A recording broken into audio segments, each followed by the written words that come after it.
1923년에 시카고에 있는 에지워터 비치 호텔이라는 곳에 당시에 정말 성공했다고 알려진 세계적인 부호 9명이 함께 모였습니다.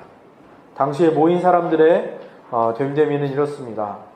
세계 최대의 강철회사 사장인 찰스 스왑, 최대 전자제품회사의 사장인 사무엘 윈셜, 최대 가스회사 사장인 하워드 홉슨, 최대 양곡 투자업자인 아서 커터, 뉴욕의 증권시장 사장인 리차더 위트니, 대통령 안보 담당 보좌관인 알버트 폴, 또 유명한 시장업자 제시 리버모어, 또 세계 최대 전매회사 사장인 이발 크로이거와 안전은행 행장인 레온 프레이저라는 사람들이 모였지요. 그래서 이것이 굉장히 대서특필되고 세계가 주목하는 모임이 되었습니다. 그런데 이 사람들의 이름이 어느 순간부터 들려지지 않게 되고, 그래서 25년 후에 페데럴 리저브 은행에서 이 사람들이 어떻게 되었는가 조사를 했다고 합니다. 그랬더니 25년 후에 이들이 다 어떻게 변해 있었을까요? 참 놀라운 일이 일어났습니다. 찰스 스왑은 파산했고, 사무엘 윈셜은 법정과 빚쟁이들 피해서 망명생활하다가 죽었고, 하워드 홉스는 미쳐서 정신병원에서 자살했고, 아서 커터는 파산해서 망명생활하다가 객사했습니다. 리처드 위트니는 오랫동안 감옥생활하다가 그때 막 풀려난 참이었고, 제시 리버모어와 이발 크로이거와 레온 프레이저 세 사람 모두 다 자살했습니다. 그 기사를 보면서 사람들이 참 인생이라는 것이 안개 같고 허무하구나, 과연 우리 인생에 무엇을 붙들어야 할까, 그러한 의문이 생기는 그러한 시간으로 삼았던 일입니다. 이런 이야기들을 들으면 인생이 참 허무하다는 생각이 들고요. 우리의 인생을 정말 올바르게 살아가려면 어떻게 해야 할까, 그런 고민이 우리 안에서 생기지 않을 수 없지요. 지난주에 이어서 히브리서 1장을 마무리하려고 합니다. 히브리서 기자가 왜 굳이 예수 그리스도의 그 탁월함, 예수 그리스도의 위대하심을 드러내기 위해서 천사랑 비교를 하는가, 우리가 그 부분을 계속 살펴보고 있죠. 그것은 천사들이 구약을 대표하기도 했고, 또 어느 정도 이 신적인 성품과 신적인 능력을 가진 존재이기 때문이었습니다. 그럼에도 불구하고 그 천사들이 말씀의 전달자일 뿐이고 피조물이고 영원하지 못한 존재이고, 또 오히려 인간을 섬기기 위한 존재라는 것을 강조하는데요. 그것은 예수 그리스도의 위대함을, 그리고 예수 그리스도의 영원함을 드러내기 위한 이 히브리서 기자의 어떤 기술 같은 것이죠. 예수 그리스도는 천사와 다릅니다. 신적 성품과 능력 정도가 아니라 그냥 하나님이십니다. 그리고 말씀을 전달하는 분이 아니라 그냥 말씀 그 자체이십니다. 그리고 피조물이 아니라 영원하고 무궁한 창조주 하나님이십니다. 그래서 그 예수 그리스도를 그렇게 높인 다음에 무엇을 강조하는가 하면, 그 위대하신 예수 그리스도가 우리를 위해서, 우리의 형제가 되시기 위해서, 우리의 대표가 되어주시기 위해서, 우리의 구원의 창시자가 되기 위해서 인간의 몸을 입고 우리에게 오셨다라는 것. 사실 그 창조주 하나님이신 예수 그리스도께서 우리에게 천사만 보내가지고 그냥 그 기쁜 소식만 전해줘도 우리가 굉장히 황송한 일인데, 그분이 친히 우리와 같은 몸을 입고 우리와 같은 모습으로 우리의 형제가 되어주셔서 하나님의 말씀을 우리에게 직접 전달해 주시고, 그 말씀을 우리에게 직접 이루어 주시고, 그 말씀의 성취가 우리의 것이 되게 해주신다는 것, 히브리서 기자가 이토록 강조하고 있는 것이죠. 그래서 히브리서 기자는 이것을 가지고 어떤 논지로 이끌어 가느냐면, 그런 예수님을 포기하는 것만큼 어리석은 것이 없습니다. 그 예수님을 절대 포기하지 마십시오. 고난이 찾아와도, 로마 황제의 박해가 있어도, 또 여러 가지 다른 예수보다 더 크고 더 강력한 것이 보이더라도 그것은 영원한 것이 아닙니다. 예수 그리스도만 영원합니다. 그 예수 그리스도를 붙드는 것이 가장 지혜로운 일이고 여러분이 반드시 해야 하는 일입니다. 예수 그리스도를 놓치거나 포기하는 일은 여러분이 절대로 해서는 안 되는 일입니다. 계속해서 강조하고 있는 것입니다. 그러니까 이 지난주부터 우리가 1장 후반부를 살펴볼 때 히브리서 기자가 그것을 강조하기 위해서 뭘 한다고 했습니까? 7개의 구약 구절을 들어서 설명하고 그것을 강화시킨다고 했죠. 히브리서 기자는 정말 스마트한 사람인 것 같아요. 정말 똑똑한 사람인 것 같습니다. 가려운 것을 긁어주는데 그냥 대충 긁어주는 사람이 아닙니다. 제대로 긁어주고 확실히 긁어주는 사람이죠. 굳이 이 히브리서 기자가 7개의 구절을 사용한 이유가 거기 있는 겁니다. 히브리서 우리가 맨 처음 서론을 살필 때도 그 피읍 발음을 연달아 사용하지 않습니까? 그때도 꼭 7번을 사용을 합니다. 7번을 사용해가지고 운율과 리듬을 만들어가지고 이 히브리서의 서론이 그 당시 사람들의 귀에 딱딱 꽂히게 만들지 않았습니까? 그러면서 이 천사와 그리스도를 비교하면서도 7개의 성경 구절을 인용하고 있다는 것이 놀라운데요. 이건 매우 의도적인 겁니다. 왜냐하면 당시에도 그랬고 특별히 이 구약 성경을 쓰면서 또 이 유대인들에게 7이라는 숫자는 완전함을 뜻하는 숫자거든요. 부족함이 없는 완전함을 뜻하는 숫자입니다. 요한계시록에도 보면 7이라는 숫자가 계속 나오죠. 어떤 숫자가 나옵니까? 7 촛대, 7 인, 7 대접, 7 나팔, 그리고 14만 4천도 14만 4천은 12 곱하기 10이고 그 7이라는 숫자가 요한계시록에 계속 나오는 이유는 하나님의 그 심판이, 하나님의 재림이 완전하다, 하나님의 회복이 완전하다는 것을 말하기 위해서 그렇게 7이라는 숫자를 계속해서 사용을 하고 있죠. 히브리서 기자가 7이라는 숫자를 사용하는 것도 바로 그것입니다.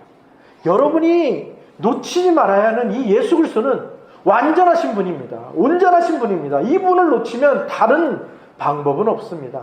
다른 행복과 다른 만족은 없습니다. 그리스도만이, 오직 그리스도만이 완전하고 완벽합니다. 이것을 강조하기 위해서 7이라는 숫자를 사용하고 있는 것이죠. 그렇다면 이 예수 그리스도는 어떤 면에서 완전하신 분이신가? 거기에 대해서 지난주에 4개의 그 구약 구절을 살펴보았고 오늘 살펴볼 나머지 3구절에서도 예수 그리스도가 어떻게 완전하신 분인가, 어떻게 완벽하신 분인가를 살펴보고 있는데요. 오늘 그 세 부분을, 3구절을 함께 나누어 보도록 하겠습니다. 먼저 8절과 9절입니다. 8절과 9절을 우리 한 목소리로 읽도록 하겠습니다. 8절 9절 시작.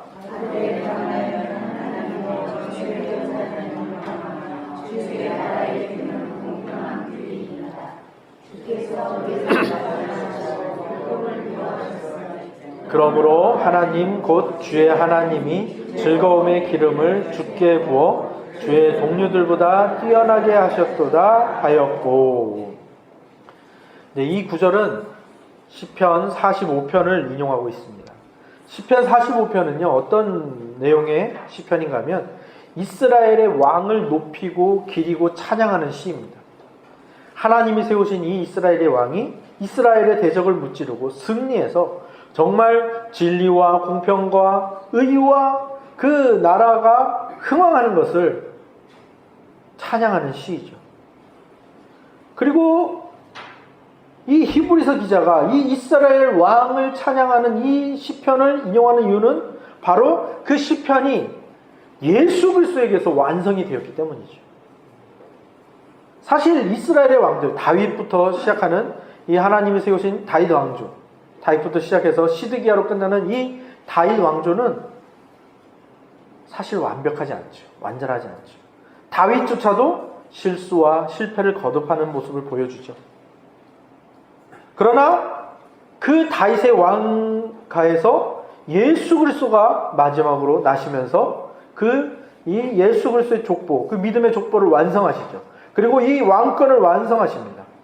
그래서 하나님, 영원하신 하나님이 이 45편에 미완성이 될 뻔한 이 45편을 예수 그리스도께서 왕이 되셔서 완성하고 계시는 것이죠. 영원하지 않은 인간의 왕국과 천사를 영원한 하나님의 왕권과 영원하신 왕이신 예수 그리스도와 대비하면서 예수 그리스도가 이토록 완전하신 분이다, 완벽하신 분이다 라는 것을 강조하고 있는 것이죠. 그러니까 여러분, 이 세상의 핍박도, 이 세상의 박해도, 인간의 왕권이 여러분을 박해하는 그 박해도 또 여러분이 그리스도인으로서 이 세상을 살면서 당하는 모든 고난도 영원하지 않습니다. 그것은 미완이고 불안한 것입니다. 하지만 예수 그리스도의 왕권, 예수 그리스도의 다스림은 영원합니다. 세상 물질도 영원하지 않습니다. 그러나 예수 그리스도의 다스림은 영원합니다. 그러니까 여러분, 이 예수 그리스도를 붙들지 않는 것만큼 미련한 일은 없는 것입니다. 이 예수 그리스도를 붙들지 않는 것은 어리석은 것입니다. 예수 그리스도를 포기하는 것은 어리석은 것입니다. 계속해서 강변하는 겁니다. 영원하신 예수 그리스도. 예수 그리스도의 완전함이 어디에 있다는 겁니까? 영원하신 겁니다. 영원하다는 것. 이것만큼 큰 축복이 없지요. 옛날에 어떤 왕이 살았다고 합니다. 그 왕이 무척 잘생겼다고 합니다. 능력도 많고 재산도 많고 지혜도 넘치고 또 잘 먹고 잘 살 뿐만 아니라 왕비가 아내가 365명이 있었답니다. 어떤 부족함도 결핍도 느끼지 못하고 살았던 이 왕이 어느 날 수도원을 방문을 합니다. 근데 거기 보니까 한 수도승이 모든 것을 버리고 다 버리고 들어와서 거기서 수도를 하면서 또 매일 땀을 흘리고 노동을 하고 매일 괴로움을 참으면서 수행을 하고 정말 기도하고 애쓰는 모습을 봅니다. 그의 모습을 본 왕이 그 수도승에게 이렇게 말합니다. 수도승이시여, 당신은 굉장한 희생을 치르고 있군요. 근데 수도승이 대답합니다. 왕이시여, 제가 볼 때는 당신의 희생이 훨씬 더 큰 것 같습니다. 그러니까 왕이 의아해하면서 물어봅니다. 어째서죠? 저는 잘 먹고 잘 지내고 이렇게 강한 능력을 가지고 있고 위대한 권세를 가지고 있고 아내도 이렇게 많은데 제가 뭐가 희생을 하고 있다는 것이죠? 그랬더니 수도승이 마지막으로 이렇게 대답했다고 하죠. 왕이시여, 저는 영원을 위해서 덧없는 삶을 버렸는데 당신은 덧없는 것을 위해서 영원한 것을 버렸으니 당신의 희생이 훨씬 더 큰 것 같습니다. 이렇게 대답했다고 합니다. 또 다른 이야기가 있습니다. 그 돌아가신 오카노 목사님이 그 요한복음 강해집을 쓰셨는데 거기에 예화로 쓰신 이야기인데요. 제가 그것을 읽어드리겠습니다. 황제 사르마뉴를 아십니까? 주 8세기경 서부 유럽 기독교 국가를 전부 묶어 통일 국가를 이룬 역사에 굉장한 발자취를 남긴 황제입니다. 이 황제의 묘지가 약 200년 전 발굴이 되었는데 발굴에 참여했던 발굴꾼들은 황제의 모습을 보고 깜짝 놀랐다고 합니다. 황제는 황제의 의복을 걸치고 손에는 황제의 호를 쥐고 앉아 있었습니다. 그리고 무릎에는 성경을 펼쳐놓은 채 손가락으로 성경 한 구절을 가리키고 있었습니다. 그 구절은 다름 아닌 마가복음 8장 36절이었습니다. 사람이 만일 온 천하를 얻고도 제 목숨을 잃으면 무엇이 유익하리요? 얼마나 멋진 모습입니까? 그는 천하를 통일한 황제요 모든 영화를 다 누린 사람이었습니다. 그러나 죽고 나면 그게 무슨 소용이 있습니까? 이 세상 모든 영광을 누리고 수백 년을 살았다 하더라도 하나님이 주시는 영생을 놓치면 그게 무슨 소용이 있습니까? 여기 오카노 목사님이 인용하신 이 사르마뉴 대제라는 사람은 칼 대제라고 흔히 알려져 있는데요. 유명한 그리고 위대한 프랑스의 국왕이었습니다. 서유럽의 정치적인 통일을 달성하고 로마 교황권과 합해서 서유럽의 종교적 통일까지 이룬 아주 위대한 왕이었지요. 그런데 그의 마지막 모습, 그가 마지막에 손가락으로 가리킨 것은 성공한 그의 업적, 성공한 인생의 업적이 아니라 뭐였습니까? 영원함이었습니다. 영생. 많은 것을 시사해주는 이야기 아닙니까? 우리가 붙잡아야 할 것은 뭐죠? 영원한 것입니다. 덧없는 것들, 금방 없어질 것들은 그것을 잡는 것은, 그것을 붙들어서 오히려 영원한 것을 붙들지 못하는 것은 너무너무 안타까운 일인 것이죠. 특별히 이 영원하지 않은 것들 때문에 내 손에 예수 그리스도를 붙잡을 공간이 없다는 것만큼 안타까운 일도 없는 것입니다. 뒤에 나오는 10절과 12절도 이 주장을 또 이어나가고 있습니다. 예수 그리스도가 어떻게 완전하신가? 우리 10절에서 12절도 함께 읽어볼까요? 10절에서 12절입니다. 시작.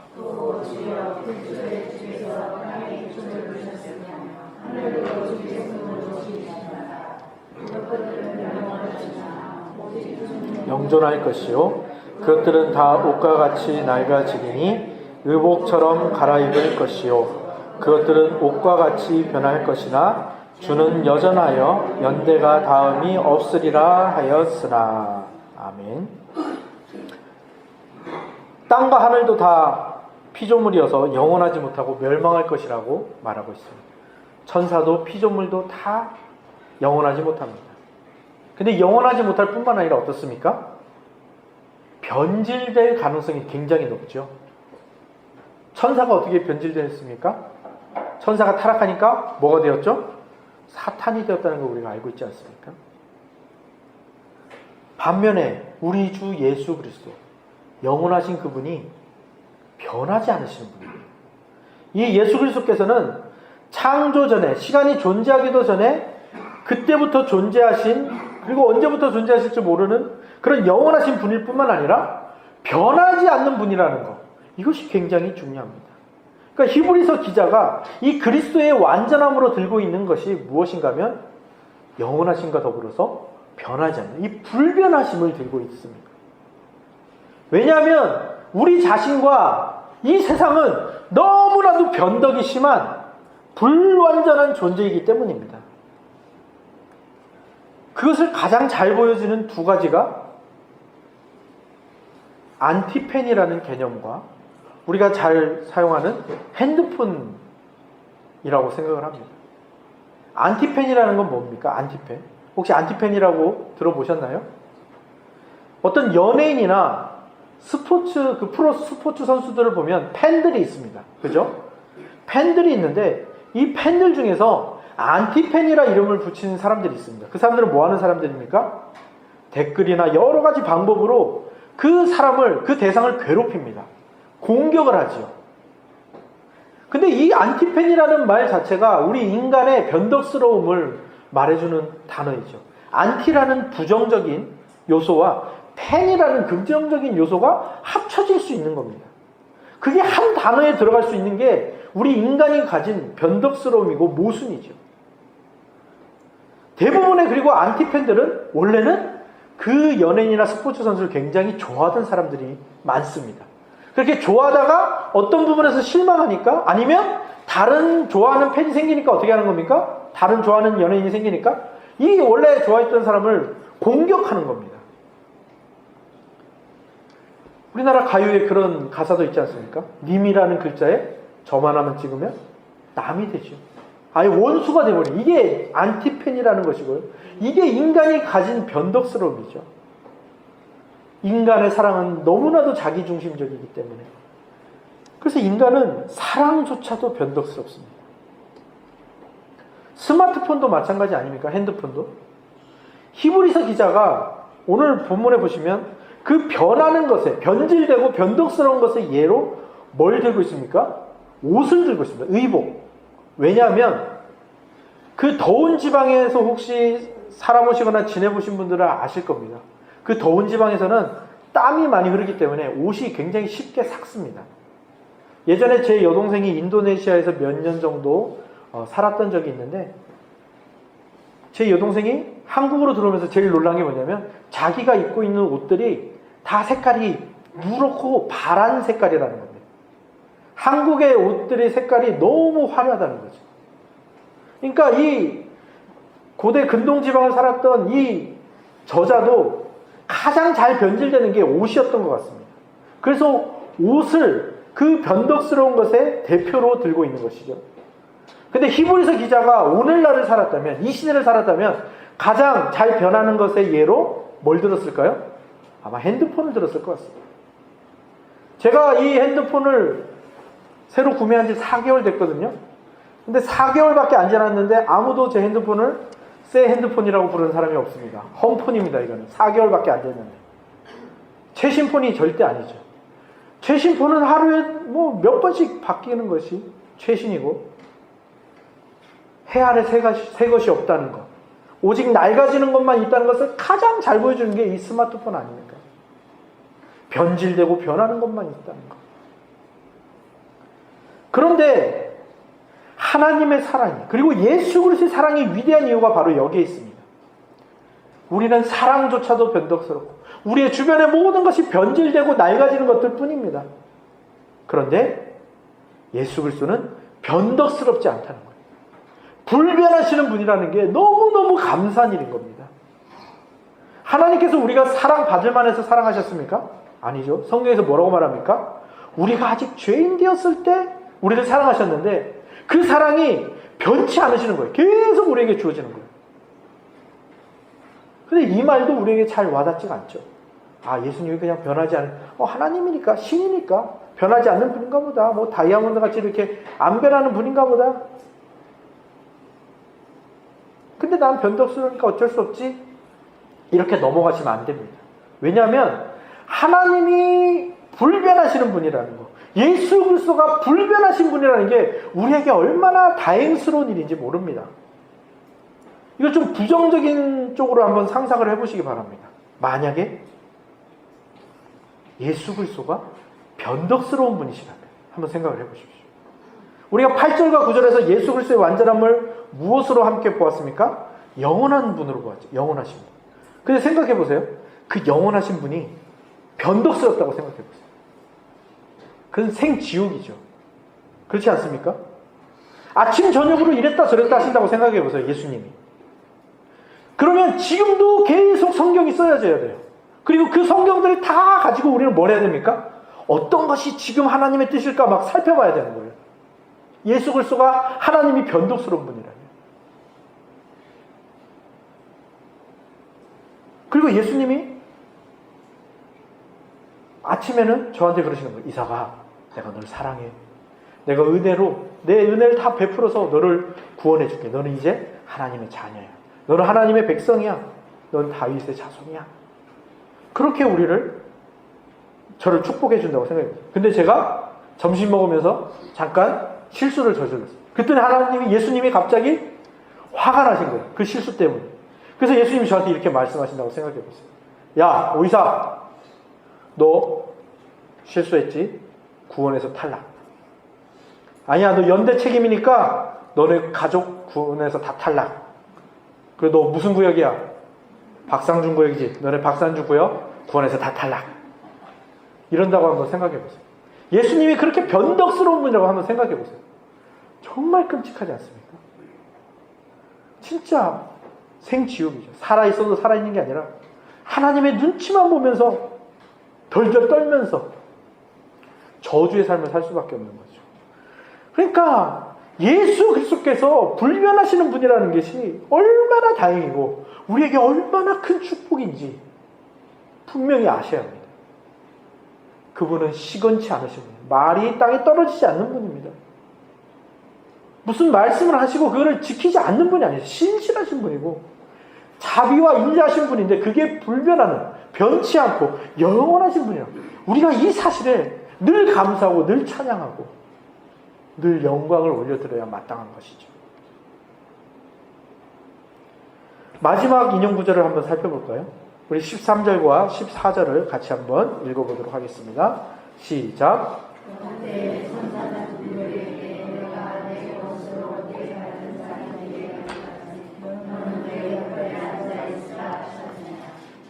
모든 천사들은 섬기는 영으로서 구원받을 상속자들을 위하여 섬기라고 보내심이 아니냐. 아멘. 이 구절은요, 시편 110편을 인용했는데요. 제가 1월달에 수요예배 때 한번 이 110편을 가지고 여호와의 아들이라는 제목으로 말씀을 함께 나눈 적이 있습니다. 하나님께서는요, 천사들에게는 그 자신의 우편에 앉으라고 말씀하신 적이 없으십니다. 오직 하나님은 예수 그리스도에게만 자신의 우편에 앉을 권리를 주셨어요. 그런데 그 예수 그리스도께서 우리를 무엇라 부르신다고요? 형제라, 자매라. 우리의 대표가 되어주시고 우리와 연합하셔서 예수 그리스도께서 하나님의 예수 그리스도를 자신의 우편에 앉히신 것처럼 예수 그리스도도 우리를 자신의 우편에, 하나님의 우편에 앉히시기를 원하시고 그렇게 하시는 분이십니다. 그러니까 이 히브리서 기자가 오늘 1절 후반부에서 예수 그리스도의 완전함으로 들고 있는 것이 첫 번째는 영원함, 두 번째는 불변함, 세 번째는 뭡니까? 친밀함입니다. 친밀함. 자신의 우편에 두고자 하시는 그 친밀함. 왜? 하나님께서 예수 그리스도께 친밀함으로 대하시거든요. 그분들은 얼마나 친밀하신지 삼위일체라는 인간의 상식으로는 도저히 설명도 안 되고 그 상상조차 안 되는 삼위일체라는 연합을 이루신 분입니다. 그리고 그 연합에 우리를 초대하시는 분이세요. 그 친밀함으로 우리를 부르신다고요. 하나님의 우편을 예수님에게 내어주시고 예수님은 그 자리를 우리에게 내어주시고 영원하고 불변하신 분이 우리를 계속해서 신실한 그리고 친밀함으로 우리를 대접하신다는 게 얼마나 놀라운 축복인지. 그러니까 예수 그리스도의 완전함을 따지는 것은 예수 그리스도가 완전하십니다 이걸 말씀드리는 게 아니라 무엇입니까? 그 예수 그리스도가 우리를 사랑하신 그 사랑이 얼마나 완전한지 여러분 그 예수 그리스도의 완전한 사랑을 절대 놓치지 마십시오. 이걸 강조하고 있는 것이죠. 생각해 보십시오. 사실 우리 주변에서 어떤 지위가 높은 사람이 우리에게 친절히 대해주면 굉장히 기쁘지 않습니까? 아는 척만 해도 좀 기쁘지 않습니까? 제가 예전에 대학 시절에 광명에서 선거사무원 일을 한 적이 있거든요. 선거사무원이 뭐 거창한 건 아니고 그 선거 기간 동안 그 정치인 탈 쓰고 막 춤추면서 막 그 선거 유세하는 거 있지 않습니까? 그랬는데 제가 그 탈을 쓰고 춤추는 역할을 했었거든요. 근데 그 정치인이 점심시간에 저희가 있는 방으로 찾아오더니 더운데 탈 쓰고 고생한다면서 이렇게 악수를 해주는 겁니다. 근데 그 악수를 봤는데 그 사람이 뭐라고 제가 너무 막 황공하다는 생각이 드는 거예요. 그 정치인에 대한 그 환상이 생길 정도로 이 정치인 정말 훌륭한 사람이라 라는 그 생각이 생길 정도로 정말 그 황공하다는 말이 무슨 소리인지 그때 알았던 것 같습니다. 제가 지금 섬기고 있는 사람이 저에게 공감해주고 저에게 친밀하게 말 한마디를 건네준다는 게 굉장히 큰 거더라고요. 정말 그때까지 고되고 피곤하다고 생각했던 게 그냥 한순간에 날아갈 정도로. 미국 대통령 로널드 레이건도 그런 걸 굉장히 잘했다고 하죠. 대중들한테도 잘했는데 그 자기 보좌관들, 그 자기에게 가까이 있는 사람들에게 굉장히 친밀하게 잘 대해줬다고 합니다. 그래서 이 대통령이 어디 일정 갈 때 헬리콥터를 타고 가지 않습니까? 그 헬리콥터가 돌아온다는 소식이 들리고 헬리콥터 소리가 이제 들리기 시작하잖아요. 그러면 백악관의 모든 직원이 다 자발적으로 자기가 하던 일을 다 그만두고 대통령을 맞으러 나왔대요. 얼마나 잘 대해줬으면. 어느 직원은 그 헬기 소리만 들리면 이렇게 얘기했다고요. 아빠가 돌아오셨다. 그 정도로 친밀하게 대해준 거죠. 그러니까 그 안에 그 끈끈함으로 그 백악관이 정말 잘 유지가 될 수 있었다고 그런 이야기를 들은 적이 있습니다. 그러나 어떨까요? 그 친밀함의 대가였던 그 인물들도 세월 앞에서는 무상한 자들이고 또 실제로 아무리 훌륭한 그 레이건 대통령이라 하더라도 제가 레이건이랑 몇 달을 같이 살아본다면 그 사람의 단점이 그리고 그 사람이랑 같이 지내기 힘든 점들이 막 드러나게 될 겁니다. 사실 제가 그 악수를 받고 굉장히 황공했던 좋은 인상으로 남았던 그 정치인도 지금은 제발 좀 정치 이 일선에 나오지 않았으면 좋겠다 이렇게 생각이 드는 그렇게 변해버렸거든요. 우리가 존경하는 어떤 시인이 있다거나 어떤 철학자들도 마찬가지죠. 그들의 글이 큰 거지 그들의 사상이 큰 거지 그 사람이 크지 않습니다. 신학자나 목회자도 우리가 의지해야 할 대상은 아닙니다. 제가 이렇게 하나님의 말씀을 전달하지만 제가 이 설교보다 크지 않거든요. 오히려 이 설교를 못 따라하는 것 때문에 늘 눈물로 가슴을 치면서 기도하는 게 이 목회자들이거든요. 자신이 쓴 글보다 더 큰 사람은 드물고요. 자신이 내뱉은 말보다 더 큰 사람은 거의 없습니다. 사람은 누구나 변덕스럽고 흔들리고 실수하게 마련이죠. 그러나 히브리서 기자가 그런 존재가 있다는 겁니다.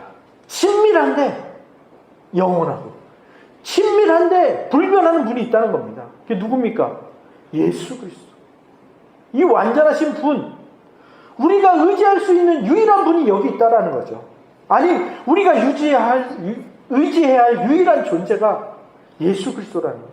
그분을 놓치는 것은 가장 어리석은 일이라고 계속해서 강변하는 겁니다. 그분이 하나님과 친밀하게 사셨고, 그분이 하나님과 말씀 안에서 살아가신 것처럼 우리에게도 그 친밀함을 전해주시고, 또 그 말씀대로 살아갈 것을 우리에게 모범으로서 보여주시죠. 그 예수님이 십자가에서 그 하나님의 말씀을 온전히 이루시면서 이렇게 고백하셨죠. 뭐라고 고백하셨냐면, 아버지여, 내 영혼을 부탁하나이다. 예수 그리스도와 하나님 아버지의 친밀함.